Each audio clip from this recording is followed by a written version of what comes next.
پھر مدینہ طیبہ کے اندر مسلمانوں کو تنگی محسوس ہوئی پانی کی، مسلمانوں کے پاس پانی نہیں تھا بالکل بھی۔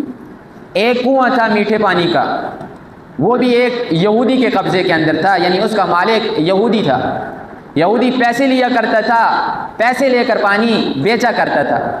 تو اب مسلمانوں کے پاس اتنے وسائل کہاں تھے کہ وہ پانی خرید کر پیتے؟ تو مسلمانوں نے مشورہ کیا، رسول صلی اللہ علیہ وسلم کے پاس آئے کہ اللہ کے رسول، پانی کی بڑی احتیاجی ہے، پانی ہمیں نہیں ملتا۔ یہ سارے صحابہ رسول اللہ کے پاس آئے۔ رسول اللہ صلی اللہ علیہ وسلم نے حضرت عثمان رضی اللہ تعالیٰ عنہ کو بلایا اور فرمایا، اے عثمان، اس بیر روما کو یعنی اس کنویں کو تم خرید لو مسلمانوں کے لیے۔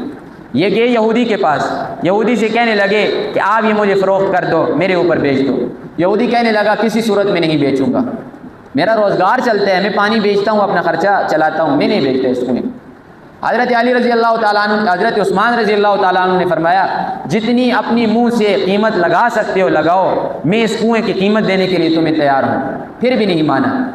حضرت عثمان رضی اللہ تعالیٰ عنہ نے فرمایا کہ قیمت بھی لگاؤ جتنی لگا سکتے ہو، ساتھ آدھے کے اوپر مجھے بیچ دو، ایک دن پانی تم بھرنا، ایک دن پانی میں بھروں گا۔ اس چیز کے اوپر وہ مان گیا کہ کنواں بھی میرے پاس رہے گا اور پیسے بھی کنویں کے مجھے آ جائیں گے۔